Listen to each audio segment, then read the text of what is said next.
Hamilton the musical is one of the greatest musicals I've ever seen in my entire life. Lin-Manuel Miranda's musical combines well-written lyrics, catchy tunes, humor, and of course, history. And in honor of Hamilton releasing in theaters today in honor of his 10th anniversary, I thought I would make a video covering 15 hidden details in Hamilton that you probably didn't even notice. Let's get to it. Daveed Diggs plays Lafayette in Act 1 of the musical and returns to play Thomas Jefferson in the second act. And likewise, Okiate Onarodon, I'm so sorry for the pronunciation, plays both Hercules Mulligan in Act 1 and then James Madison. So nobody wrote Hamilton when they cut to them saying, "We fought with him." It has two separate meanings. It means that Hercules Mulligan and Lafayette fought alongside Hamilton in the Revolutionary War. But it also means that James Madison and Thomas Jefferson, played by the same actors, fought against him in politics. You must be out of your goddamn mind! Just like Anthony Ramos, who plays John Lawrence in Act 1 of the musical and returns to play Philip Hamilton, Alexander Hamilton's eldest son, in the second act of the musical. So when they cut to him saying, I died for him. It has two meanings as well. John Lawrence died for the American Revolutionary War, while Alexander Hamilton's son, Philip Hamilton, died defending his father's honor. So both literally died for him. The same applies for Jasmine Jones, the actress who plays Peggy Schuyler in Act 1 of the musical, who returns to play Maria Reynolds in Act 2 of the musical. So when they cut to the Schuyler sisters saying, I loved him. It both means how Peggy Schuyler loved Alexander Hamilton like a brother, but it also references the actor's second role, Maria Reynolds, who was the woman Alexander Hamilton had the affair with. Knowing Miranda's great mind, I don't think these double castings were just to give the actors more time on stage or to save money. I think he added these in just to show the hidden detail that these characters have two meanings in Alexander Hamilton's life and history too, not only in the musical. I didn't even notice this the first time I was watching it. Now when I look back and I watch it again, and I realize like, wow, this is really clever. And that's just one of the many hidden details that we'll cover in this video. The second hidden detail is the amount of songs in the original Broadway recording, 47. 47 is the age of Alexander Hamilton when he died in Weehawken, New Jersey with the duel and Aaron Burr. This wasn't done by accident. Philip Hamilton is part of 19 songs in the musical, matching the age that he died in a duel with George Eaker. When Philip is shot in the duel in the musical, Eliza is seen arriving in funeral attire. This is because in real life, she would have been coming from Peggy Schuyler's funeral. The actress does a fantastic job portraying that grief, that loss, that just remorse in that scream, the silencing, deafening scream that you hear in the musical.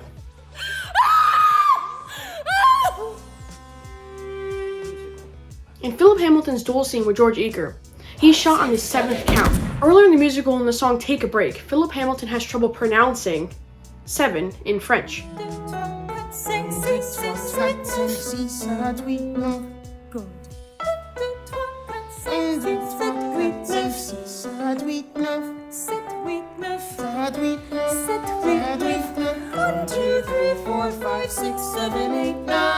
That's just a sad little detail that adds such a more emotional weight to that scene. When Bert introduces the Schuyler sisters early on in the musical, he introduces them as Peggy, Angelica, Eliza.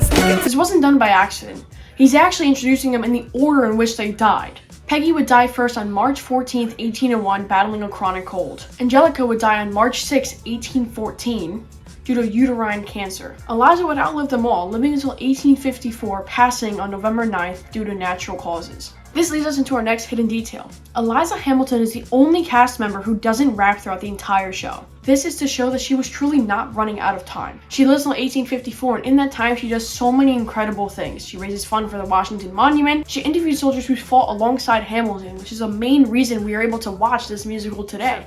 Did you know Hamilton the musical has the most words in pretty much musical history? It has over 20,000 words sung, spoken, rapped in just under a 3-hour show. Now I kind of understand why it took Miranda a whole year to write My Shot. Eliza's gasp at the end of the show is up for much speculation.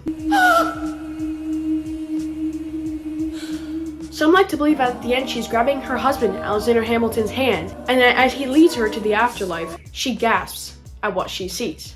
While some like to believe that the hesitation she shows grabbing Alexander Hamilton's hand is because she's actually grabbing Miranda's hand, and that he leads her to the end of the stage just to show how many people are listening to her story and Hamilton's story because of all the work she did to preserve the legacy of these people. Now, I personally like to think of the second one, and where it's Miranda leading her to show how many people are listening to her story, Hamilton's story, because of all the work she did in the rest of her life to preserve the story. To me, this was the most interesting one to learn about in the entire video. So there's an actress who repeatedly stops a bullet or guides the bullet on its trajectory across the entire show. She has a connection to all the actors she touches throughout the show. For example, in the beginning of the show, she takes a book from Alexander Hamilton. Hamilton would die at the end of the musical. After King George's first song, she whispers to someone and hands them a piece of paper.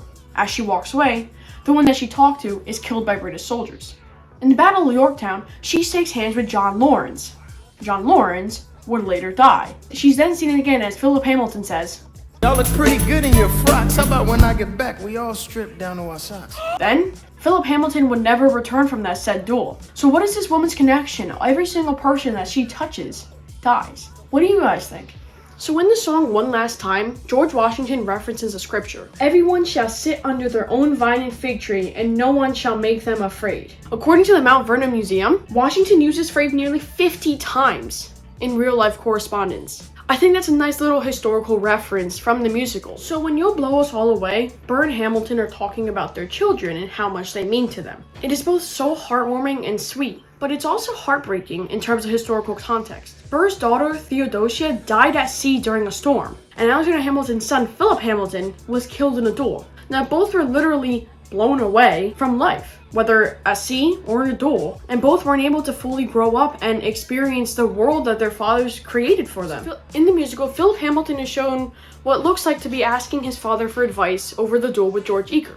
In real life, Philip Hamilton would have been involved in 10 affairs of honor, and none of them led to duels. So when Philip Hamilton told his father about this one, his father gave him his guns because he was so convinced that this duel would have never happened. So when he learned that his son actually went to the dueling ground, Alexander Hamilton is recorded to have fainted. So in the scene that kind of took the world by storm with the Hamilton sneaking out the window trend, when she says, Alexander, come back to sleep. Alexander is shown writing something, and as Eliza comes closer, he suddenly covers the paper with his arm. This is because he's actually writing his kin, number 6 in the 10 dual commandments, to Eliza. Before Eliza turns to sleep, Hamilton calls her the best of wives and best of women. In real life, he actually wrote this pretty much word for word in his final letter to Eliza, and this is what he also said. This letter, my very dear Eliza, will not be delivered to you unless I shall first have terminated my earthly career. To begin, as I humbly hope from redeeming grace and divine mercy, a happy immortality. If it had been possible for me to have avoided the interview, my love for you and my precious children would have been alone a decisive motive. But it was not possible without sacrifices which would have been rendered my unworthy of your esteem. I need not tell you of the pangs I feel from the idea of quitting you and exposing you to the anguish which I know you would feel. Nor could I dwell on the topic, lest it should unman me. The consolation of religion, my beloved, can alone support you, and these you have the right to enjoy. Fly to the bosom of your God and be comforted. With my last idea, I shall cherish the sweet hope of meeting you in a better world. Adieu, my best of wives and best of women. Embrace all my darling children for me. Ever yours. And just knowing that Eliza Hamilton literally watched her husband die after the duel, and then reading this, must have been so heartbreaking. In the first 3 songs that King George III appears in, he's wearing a crown. However, during the Reynolds pamphlet, the crown's gone. This is actually supposed to show the gradual decline of the sun never sets on the British Empire. The little detail is actually so creative and so cool. My first time watching the musical, I honestly thought that it was just he forgot to put it on or they just wanted to change in wardrobe.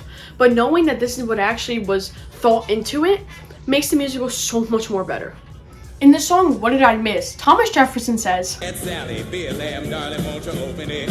Sally Hemings is a slave that Thomas Jefferson had a romantic relationship with. Thanks to modern DNA tests, it is proof that Thomas Jefferson was the father of her 5 children. Although it really doesn't have an impact on the musical, it wasn't just a random name, like that name was selectively chosen. That little detail is just a minor thing, but to me, as a historical nerd, it makes a big difference in the overall musical.